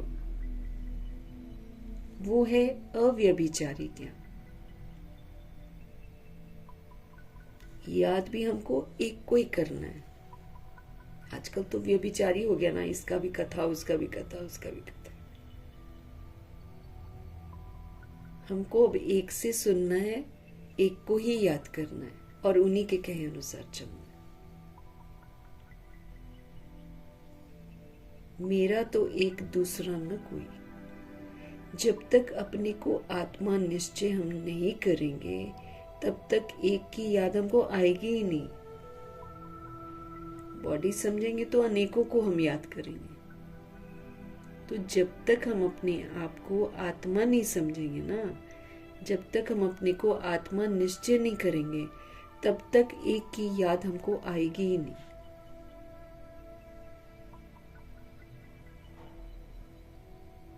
आत्मा कहती है कि मैं तो एक बाबा की ही बनूंगी, मुझे जाना है बाबा के पास। ये शरीर, ये तो पुराना है, ये तो जड़ी भूत है, इनमें भी ममत्व नहीं रखना। ये जड़ी भूत शरीर है, आयरन एजेड है ना, ये कलयुग के तत्वों से बना हुआ है। तत्व कलयुग में कैसे हो जाते हैं, तमो प्रधान हो जाते हैं। इसलिए आज के शरीर कैसे रोगी हैं। देवताओं जैसे शरीर थोड़ी है निरोगी।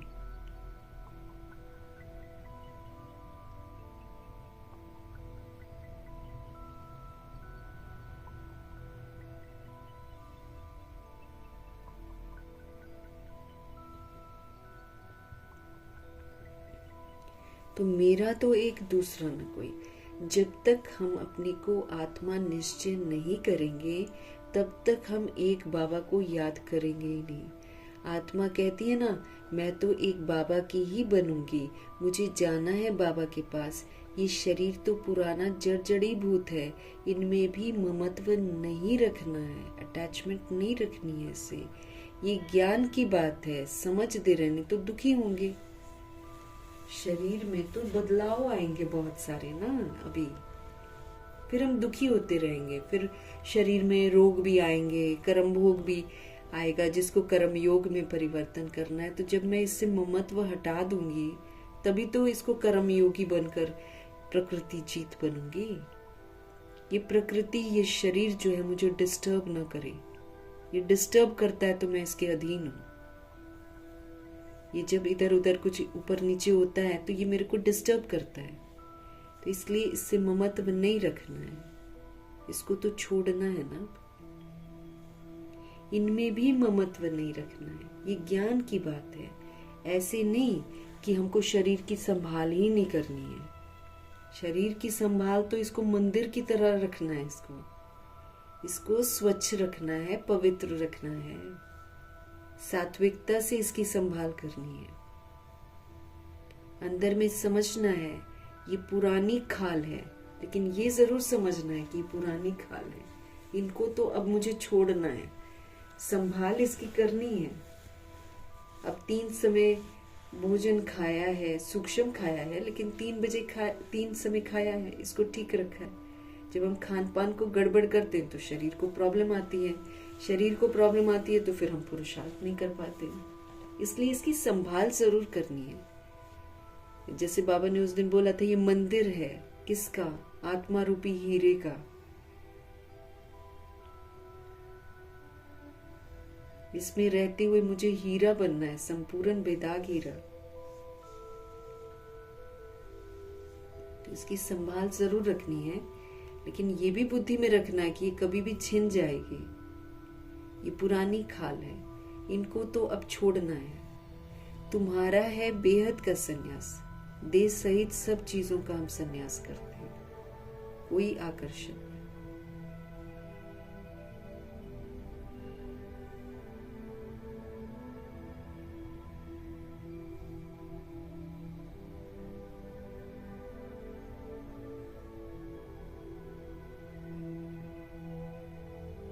तो शरीर की संभाल जरूर करनी है, लेकिन ये भी समझना है कि ये पुरानी खाल है, इनको तो अब हमको छोड़ना है। इसलिए अटैचमेंट नहीं रखनी है इसके साथ।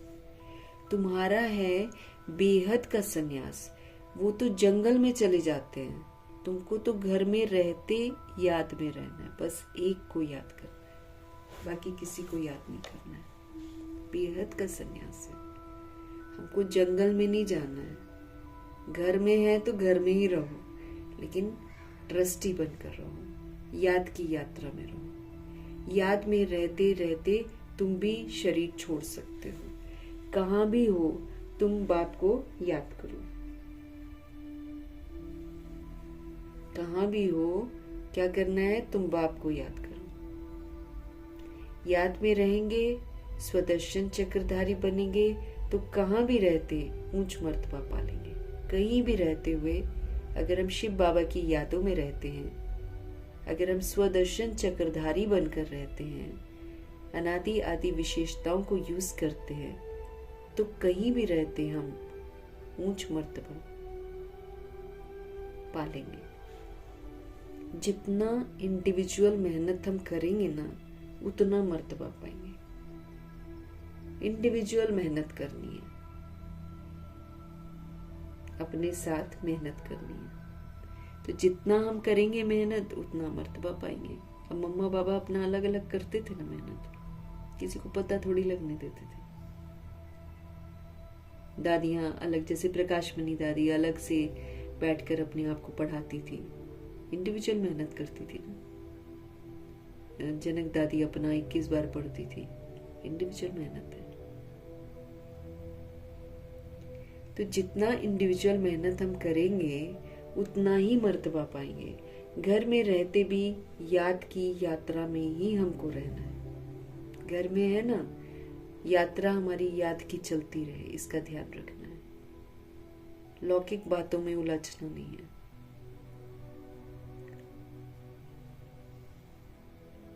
तो घर में रहते भी याद की यात्रा में रहना है। अभी फाइनल रिजल्ट में थोड़ा टाइम पड़ा हुआ है। अभी फाइनल रिजल्ट में थोड़ा टाइम पड़ा है, फिर नई दुनिया भी तैयार चाहिए ना। फिर नई दुनिया भी तो तैयार चाहिए। अभी कर्मातीत अवस्था हो जाए तो सूक्ष्म वतन में रहना पड़ेगा। फिर अभी अगर हमारी कर्मातीत अवस्था हो जाए ना, तो फिर सूक्ष्म वतन में रहना पड़े। सूक्ष्म वतन में रहकर भी फिर जन्म तो लेना ही पड़ता है। आगे चलकर तुमको सब साक्षात्कार होगा। अब सूक्ष्म वतन में प्रकाशमणि दादी गई तो उनको दोबारा जन्म लेना पड़ा, मनमोहिनी दीदी दोबारा जन्म लेना पड़ा।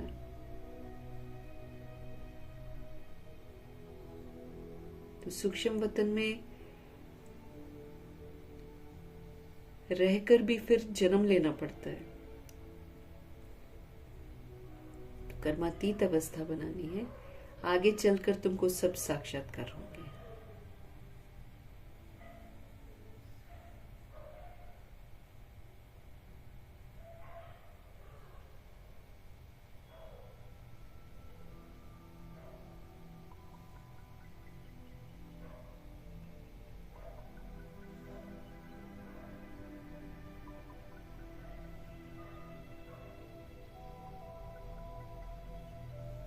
बाबा कह रहे हैं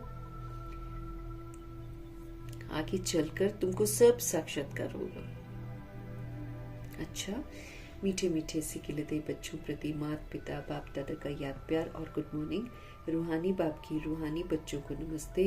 हम रूहानी बच्चों की भी रूहानी बाप को दिल से, जान से, सिख से, प्रेम से, अदब से, मोहब्बत से, पूरे रिगार्ड से, पूरे स्नेह से, प्यार भरी स्नेह भरी नमस्ते और तहे तहे दिल से मीठे मीठे परमपिता परमात्मा जी का धन्यवाद।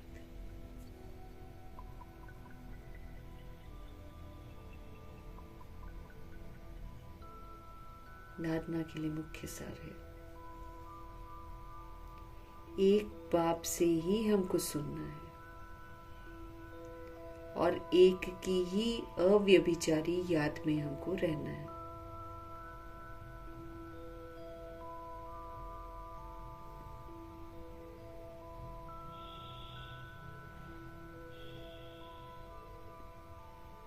तो अव्यभिचारी याद में रहना है, इस शरीर की संभाल रखनी है, लेकिन इससे अटैचमेंट नहीं रखनी है कि कल को छूटे तो कहीं बुद्धि का योग इसमें जाए नहीं। संभालो, क्यों संभाल रहे हैं? सतो प्रधान बनने के लिए संभाल रहे हैं, बाबा की याद में रहने के लिए इसको संभाल रहे हैं, ईश्वरीय मिशन में तत्पर रहने के लिए इसको संभाल रहे हैं। इस नजरिए से इसको संभालना है, इसी में रहते हुए हड्डी सेवा करने के लिए इसको संभाल रहे हैं। शरीरों से 63 जन्म जो गलत काम किए हैं, उसी को सुधारने का काम इस शरीर द्वारा कर रहे हैं।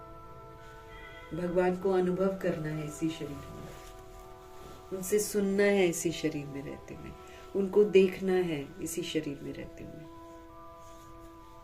इसलिए इस शरीर की संभाल रखनी है, बाकी इससे अटैचमेंट नहीं रखनी है, क्योंकि ये छूट जाएगा। बाप ने जो परहेज हमको बताई है उसे पूरा पालन करना है। क्या करना है क्या नहीं करना है, पूरा परहेज, खान पान, रहन सहन, सोच विचार, सबका। तो बाप ने जो परहेज बताई है उसे पूरा पालन करना है।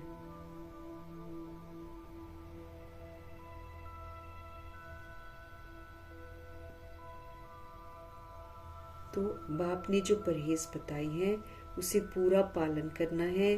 कोई भी ऐसा कर्म हमको नहीं करना है जो बाप की हम ग्लानि करवाएं, पाप का खाता मेरा बन जाए।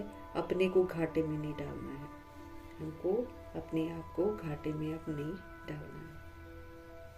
वरदान है,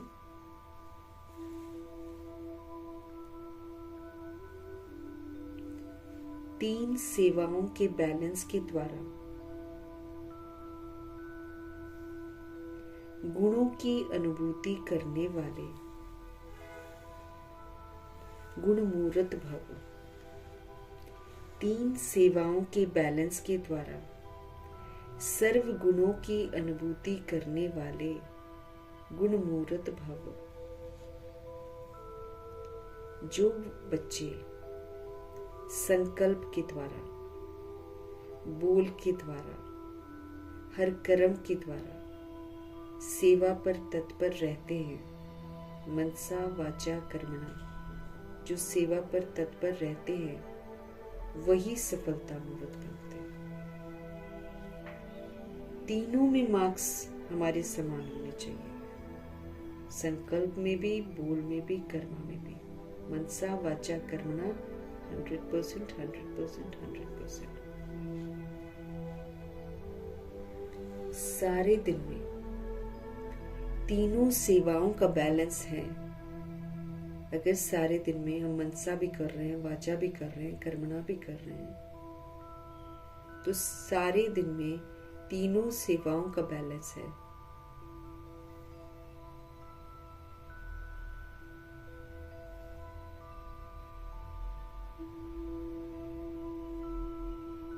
तीनों में मार्क्स समान होने चाहिए।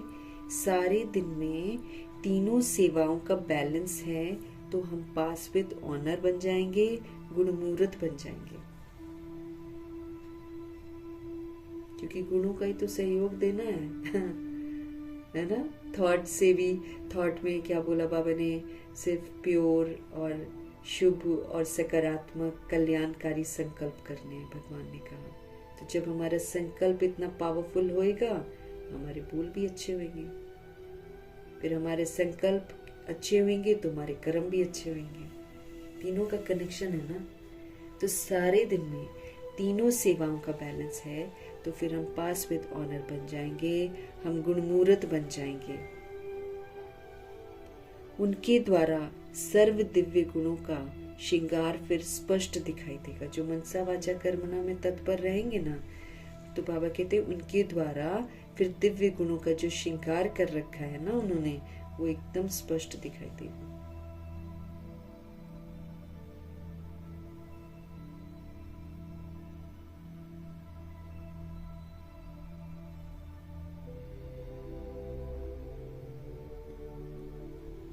उनके द्वारा सर्व दिव्य गुणों का श्रृंगार स्पष्ट दिखाई देता है। जो मनसा वाचा कर्मणा सेवा करते हैं, एक दूसरे को बाप के गुणों का व स्वयं की धारणा के गुणों का सहयोग देना ही तो गुणमूर्त बनना है। कोई हमको दे चाहे नहीं दे, लेकिन हम आत्माएं भगवान जी के जो गुण हैं उनका, और फिर जो गुण हमने धारण किए हैं उनका सहयोग, मतलब व्यवहार वैसे करो जिसमें गुण दिखाई दे, गुण दूसरों को अनुभव हो, उस विधि से सहयोग। ये कोई वैसी चीज थोड़ी है कि हम उठाकर किसी को दे देंगे, ले तू ये वाला गुण ले ले, तू सहन शक्ति ले ले। नहीं, सहन करके हम सहयोग देंगे, हर्षित रहकर हर्षित बने का सहयोग देंगे।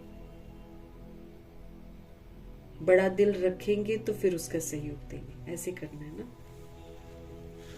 तो बाबा कहते हैं उनके द्वारा सर्व दिव्य गुणों का श्रृंगार स्पष्ट दिखाई देता है। एक दूसरे को बाप के गुणों का, एक दूसरे को स्वयं की धारणा के गुणों का सहयोग देना गुणमूर्त बनना है। क्योंकि गुणों का दान देना सबसे बड़ा दान है। गुणों का दान देना सबसे बड़ा दान है, क्योंकि इससे सोल्स को सुकून मिलता है, राहत मिलती है, खुशी मिलती है, और वो परिवर्तन करते हैं। लेकिन शुरुआत किसको करनी पड़ेगी? पहले हमको करनी पड़ेगी। तो मनसा वाचा कर्मणा से सेवा करने से, बैलेंस रखने से पास विद ऑनर बनते हैं, गुणमूर्त बनते हैं, दिव्य गुणों का श्रृंगार फिर स्पष्ट दिखाने के निमित्त बन जाते हैं। एक दूसरे को बाप के गुणों का और फिर स्वयं के धारणा के गुणों का सहयोग देते हैं, और देना ही तो गुणमूर्त बनना है। जब हम देते हैं ना सहयोग, तो हम गुणमूर्त बनते हैं। क्योंकि गुण दान जो है वो सबसे बड़ा दान है। गुणों का दान करना सबसे बड़ा दान है।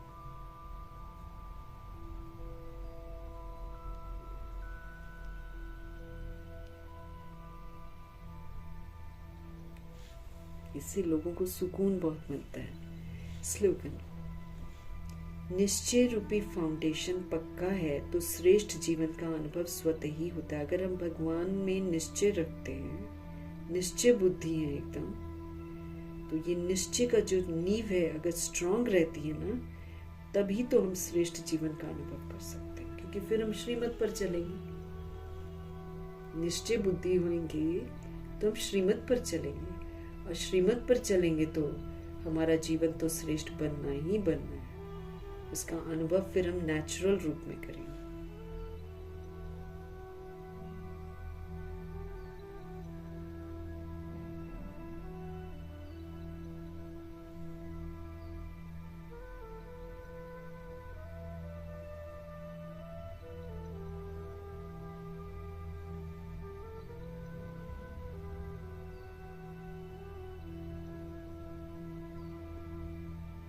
तो बाबा क्या कह रहे हैं, निश्चय रूपी फाउंडेशन को पक्का करो।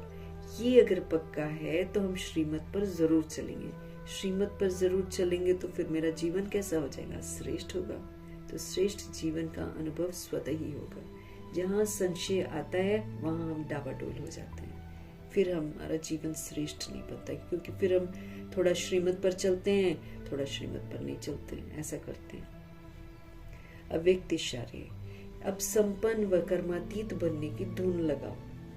संपन्न बनो, कर्मातीत बनने की धुन लगाओ। पिछले कर्मों के हिसाब किताब के फल स्वरूप, पिछले जन्म है ना, 63 जन्मों का हिसाब किताब है भाई हमारा, कोई इस बात के, और इसमें भी तो हम विकार में जाते हैं, तो हिसाब किताब तो हम इस जन्म में भी बनाते हैं। तो बाबा हमको क्या बोल रहे हैं, पिछले कर्मों के हिसाब किताब का जो रिजल्ट है ना, वो तन का रोग हो या मन के संस्कार अन्य आत्माओं के संस्कारों से टक्कर खाते हो, ये सारा मेरे पिछले जन्मों का हिसाब किताब है।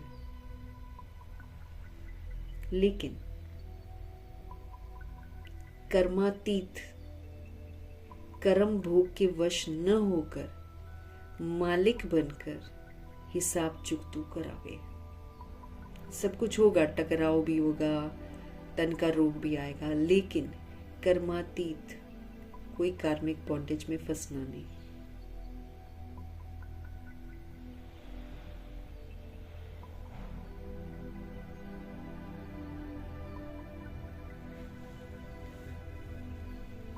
तो मन के संस्कार अन्य आत्माओं के संस्कारों से टक्कर जो खाते हैं ना, ये पिछले जन्मों का हिसाब किताब है, पिछले कर्मों का हिसाब किताब है। लेकिन कर्मातीत जो होते हैं ना, वो कर्म भोग के वश न होकर मालिक बनकर हिसाब को चुकतू करावे।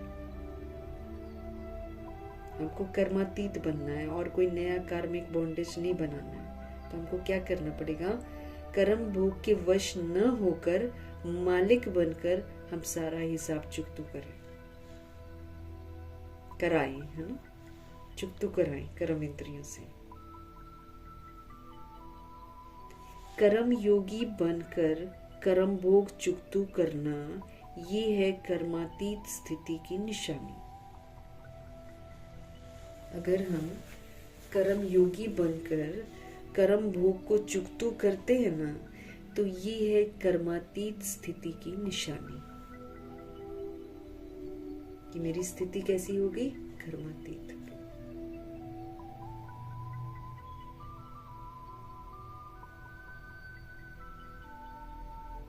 कर्म योगी बनकर, याद में रहकर कर्म करो, सारे कर्म भोग को चुकतू करो। ये है कर्मातीत स्थिति की निशानी, है ना। हम नया कोई बंधन में बंध नहीं रहे हैं। प्रैक्टिस करो। अभी अभी कर्म योगी, अभी अभी कर्मातीत स्टेज। याद में रहकर कर्म कर रहे हैं, फिर डिटैच। कर्म किया, भगवान को सौंप दिया, खत्म। फिर ध्यान में भी ना आए कि मैंने ये वाला काम किया। नहीं तो हमको ध्यान बड़ा रहता ना, हमने ये किया, हमने ये किया, तो क्या होता है, हम कार्मिक बंधन में बंधते जा रहे हैं, क्योंकि हम कर्म conscious, body conscious, action conscious होकर काम करते हैं, तो बंधनों में बंध जाते हैं। लेकिन जब हम सोल कॉन्शियस बनकर करते हैं, तो फिर कर्मातीत स्थिति हमारी बन जाती है। तो बाबा कहते प्रैक्टिस करो। अभी अभी कर्म योगी हैं हम, और अभी अभी कर्मातीत स्टेज हो गई हमारी।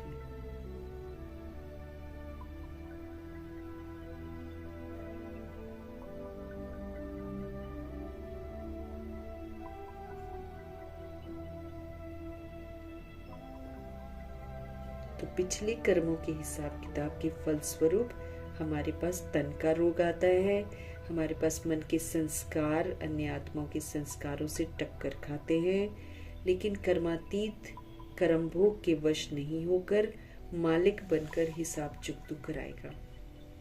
कर्म योगी बनकर कर्म भोग चुकतू करना मतलब कर्मातीत स्थिति को अपनाना। और प्रैक्टिस करो, अभी अभी हम कर्म योगी हैं और अभी अभी हमारी स्टेज कर्मातीत हो गई। अभी अभी हम याद में रहकर कर्म कर रहे हैं, अभी अभी हमने किया, भगवान को सौंप दिया और भूल गए कि क्या काम किया। निमित्त बनकर कर रहे हैं, प्रभु को सौंप रहे हैं। तब तो मेरा किसी के, जहां मेरी यादों में रह गया ना कि मैंने ये कर्म किया, वहां हम बंधन में बंधे हुए हैं। इन बातों को अच्छी रीति हमें समझना है। मीठे परमात्मा जी की मीठी शिक्षाओं के लिए उनका धन्यवाद करेंगे। ब्रह्मा माँ का धन्यवाद करेंगे, जगदम्बा माँ का धन्यवाद, अष्ट रत्नों का धन्यवाद, नवग्रहों का धन्यवाद, एडवांस पार्टी की सारी सोल्स का धन्यवाद, बची हुई आत्माएं जितनी भी हैं सबका धन्यवाद, पांचों तत्वों का धन्यवाद, ड्रामा का धन्यवाद, प्रकृति का धन्यवाद, माया का धन्यवाद, यमदूत का धन्यवाद, करोड़ों की आबादी का धन्यवाद, साधनों का धन्यवाद, साधन बनाने वालों का धन्यवाद, साथ में रहने वाली सोल्स का धन्यवाद, सहयोगी आत्माओं का धन्यवाद, अविनाशी खजानों का धन्यवाद, समय का धन्यवाद और